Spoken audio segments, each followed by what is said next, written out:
दोस्तों, फास्टिंग यानी उपवास के बारे में तो आपने जरूर सुना होगा।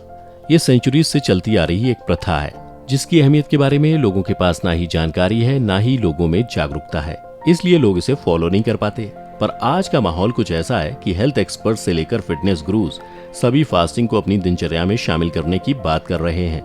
जी हाँ, इसलिए आज के वक्त में लोग इसे लेकर जागरूक हो रहे हैं और फास्टिंग के बारे में जानना चाह रहे हैं। आज के वीडियो में हम बात करेंगे ड्राई फास्टिंग की। तो नाम से ही पता चल रहा है कि इसमें हमें सूखा खाना होगा। जी हाँ, कोई भी लिक्विड इस फास्टिंग के दौरान इस्तेमाल नहीं किया जा सकता। इसकी बेनिफिट्स की बात करें तो वेट लॉस के मामलों में ड्राई फास्टिंग ने सबसे ज्यादा पॉपुलैरिटी गेन की है। बॉलीवुड सेलिब्रिटीज से लेकर हॉलीवुड सेलिब्रिटीज, यहाँ तक कि ट्विटर के सीईओ भी आजकल ड्राई फास्टिंग को फॉलो कर रहे हैं। इससे अनुमान लगाना आसान हो जाता है कि ड्राई फास्टिंग कितना इफेक्टिव और कितनी पॉपुलर है। अब ये ड्राई फास्टिंग क्या है वो बताने से पहले हम बात करते हैं इसके फायदों की, जिससे आप पूरी तरह से कन्विंस हो जाएंगे और आप में इस फास्टिंग को करने के लिए एक्साइटमेंट शुरू हो जाएगी।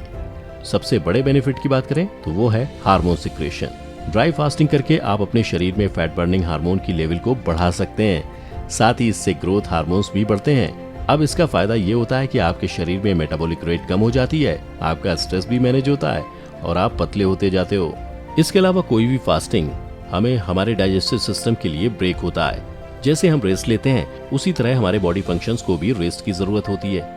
हफ्ते में नहीं सही, महीने में एक बार रेस्ट शरीर के लिए जरूरी है। ड्राई फास्टिंग से हमारे डाइजेस्टिव सिस्टम को शट डाउन होने का मौका मिलता है, इम्यून सिस्टम की पावर बढ़ जाती है, हार्मोन लेवल में बैलेंस होना भी इसके फायदों की लिस्ट में शामिल है। साथ ही साथ जिनमें कोलेस्ट्रॉल लेवल बेहद हाई है वो अगर ड्राई फास्टिंग करें तो मदद मिलेगी। एक्सपर्ट्स का कहना है कि डैमेज सेल्स को हटाकर नए सेल्स को जनरेट करता है ड्राई फास्टिंग।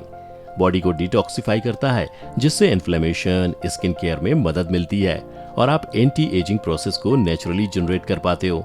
साथ ही साथ इससे ब्लड प्रेशर लेवल में भी गिरावट आती है। अब दोस्तों, फायदों की बात तो हमने कर दी, अब बारी है ड्राई फास्टिंग के बारे में बताने की। इसे कैसे किया जाता है, कितने प्रकार का है, क्या क्या रिस्ट्रिक्शंस है, ये सभी हम आपको बताएंगे। सबसे पहले बता दें, ड्राई फास्टिंग दो तरीकों से होता है, सॉफ्ट ड्राई फास्ट और hard dry fast. Soft dry fast आसान है, इसमें आप पानी यानी लिक्विड के कांटेक्ट में आ सकते हैं। जी हाँ, आप हाथ मुंह धो सकते हैं, ब्रश कर सकते हैं, पर हार्ड ड्राई फास्ट में ऐसा कुछ नहीं किया जा सकता। जो लोग ओबेसिटी के शिकार हैं या जो लोग ज्यादा वजनदार हैं वो लोग बेझिझक इस फास्टिंग के साथ खुद को जोड़ सकते हैं। पर यहाँ एक बात का खास ख्याल रखना जरूरी है कि आपको अपने बॉडी को प्रिपेयर करना है। अगर आप इससे पहले कभी भी फास्टिंग नहीं किए हैं तो आपका शरीर इस प्रोसेस को सह नहीं पाएगा और आप पर उल्टा असर पड़ जाएगा। इसलिए जरूरी है आप अपनी बॉडी को पहले प्रिपेयर करें। कैसे प्रिपेयर करना है? तो दोस्तों, पहले तो आप हफ्ते में एक बार करके फास्टिंग करना शुरू कीजिए। ऐसा 2-3 महीने करने से आपकी हेल्थ इस प्रोसेस के साथ खुद को अडेप्ट कर लेगा और फिर आप ड्राई फास्टिंग को अपने रूटीन में शामिल करें। अब दोस्तों, ड्राई फास्टिंग में आपको जनरली कुछ भी लिक्विड चीजें नहीं खानी है, पानी भी आप नहीं पी सकते। आपको सिर्फ और सिर्फ सॉलिड फूड आइटम से ही अपने पेट को भरना है।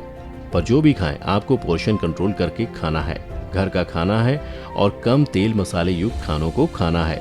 शुरुआत में ये बेहद टफ लग सकता है, इसलिए आप पूरे दिन का फास्ट ना रखें, सिर्फ 12 घंटे तक ही इसे करें और फिर धीरे धीरे 24 घंटे करना शुरू करें। अगर इस बीच आपके शरीर में बेचैनी शुरू हो जाए, आपकी बॉडी परमिट ना करे, तब आप इसे सिर्फ थोड़े पानी के साथ ब्रेक कर सकते हैं। क्योंकि शुरुआत में ही अगर आप बहुत ज्यादा अमाउंट में पानी कंज्यूम करते हैं तो इससे बॉडी का इंटरनल बैलेंस बिगड़ सकता है। इसलिए शुरुआत में एक छोटा गिलास पानी, उसके बाद फ्रूट जूस, वेजिटेबल्स, स्मूदीज जैसे ऑप्शंस तो हैं ही। अब चलिए जानते हैं कि क्या नहीं लेंगे। तो दोस्तों, ड्राई फास्टिंग के दौरान क्या क्या ले सकते हैं वो तो हमने बता दिया, पर जो हम कंज्यूम नहीं कर सकते उसमें से एक है राइस। क्योंकि चावल हमारे शरीर में पानी को स्टोर करता है। आपने देखा होगा हमारे घर पर एकादशी का व्रत रखा जाता है।